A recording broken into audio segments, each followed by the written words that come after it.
myself included, my wife, Tyler's wife, we all got swindled at some point in our early 20s, maybe early 30s, where a long lost college classmate or high school classmate calls us up for lunch and trying to stuff us into one of these badly customized whole life policies.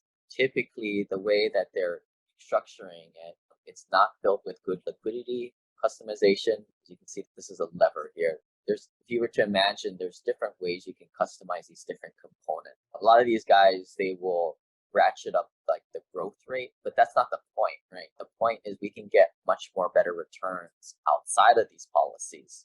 So this is why it's counterintuitive to a lot of these life insurance agents who just aren't real estate investors. And we're just glazing over the top a lot of this stuff. A lot of this is in that info page at simplepassivecashflow.com/bank. You guys can get access to the eCourse for free there.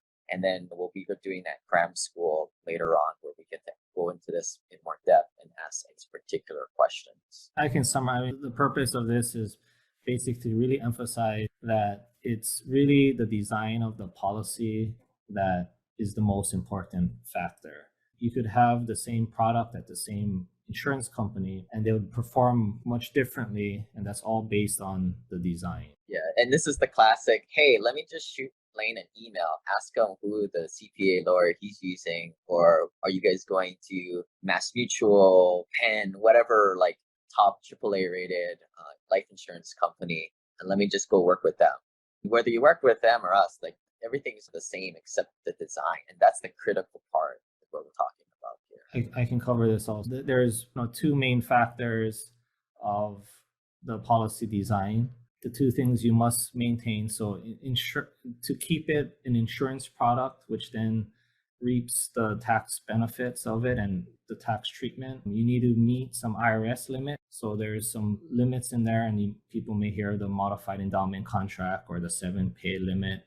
That keeps it an insurance product where it'll be tax favored, and along with the design maximizing the cash value so that you have the liquidity early to go use and do investments as you choose. And those are the two main levers in the design that you're playing around with. And way back, long before there was Simple Passive Cashflow, a lot of smart people figured out that with getting life insurance, you could have your yields in there grow tax-free. And of course, there's always people out there that get a little greedy. So that's where the government started to put these limits in there that you have to have a certain amount of actual life insurance. Get $1 of life insurance, but stuff $1 gazillion in there and still make it tax-free. And people did it, which is smart, actually. There's limits to it today. And this is what we'll go into more detail in the eCourse. And then